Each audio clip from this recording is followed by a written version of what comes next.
ওমা, তুমি এটা কি হ্যাঁ, কেটেছো? ইঁচড় কেটেছিল। ও এখন এই ইঁচড় দিয়ে চিংড়ি দিয়ে তরকারি করবা। আচ্ছা, আর কি হবে?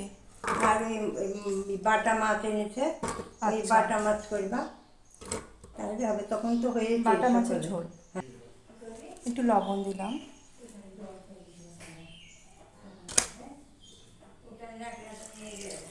জল দিয়ে এটাকে কয়েকটা সিটি দিয়ে নেব।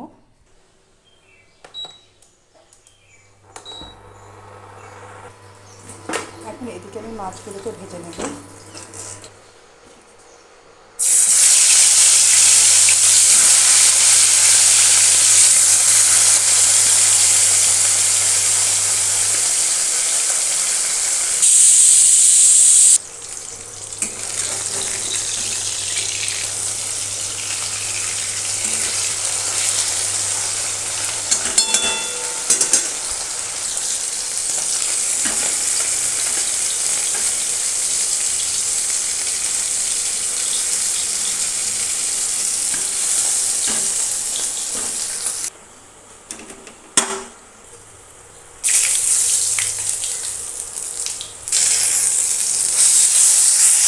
মাছগুলো ভেজে তুলে রেখে ওর মধ্যে আদা, ওই তেলের মধ্যে একটু পাঁচফোড়ন দিয়ে আদা পেঁয়াজ রসুন বাটা দিয়ে দিলাম। তারপর পরিমাণ মতো লবণ আর হলুদ দিয়ে দিলাম। এরপর মশলাটাকে একটু কষিয়ে নেব। তারপর জল দিয়ে ঝোলটাকে ফুটিয়ে নিয়ে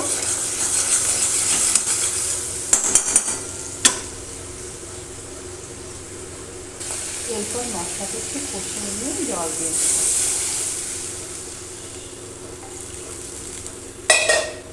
তারপর ঝোলটা ফুটে আসলে আমি মাছগুলো ছেড়ে দেবো।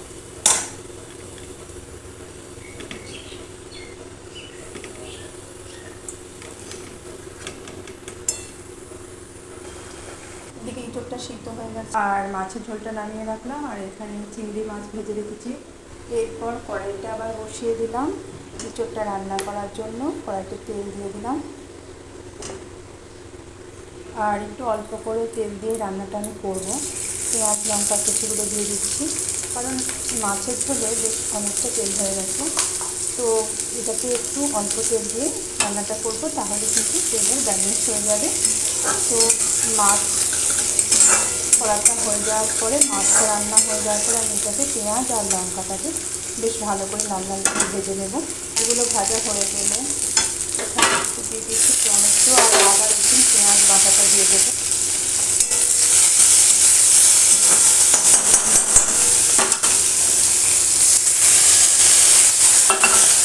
এরপর আমি এখানে দিয়ে দেবো লবণ পরিমাণ মতো হলুদ। হলুদটা একটু বেশি পরিমাণে দেবো, কারণ আমি সিদ্ধ করার সময় লবণটা দিয়েছিলাম কিন্তু হলুদটা দিইনি। আর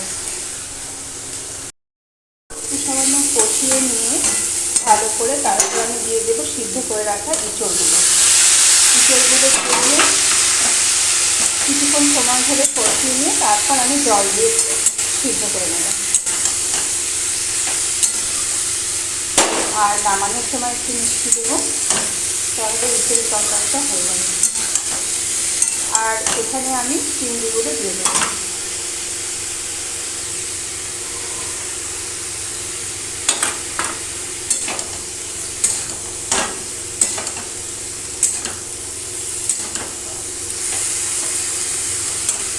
পরিমাণ মতো লবণ দিলাম, মিষ্টি দিয়ে দেবো একটু, তাহলে কিন্তু আজকে রান্নাটা কমপ্লিট হয়ে যাবে। আর এদিকে ভাতটাও নামানো আছে আর মাছটাও হয়ে গেছে। এরপর কষানো হয়ে গেলে জল দিয়ে একটু ঢেকে দেবো, তারপরে কিন্তু ইঁচড়টা রেডি হয়ে যাবে। ওমা, তুমি খেতে বসো।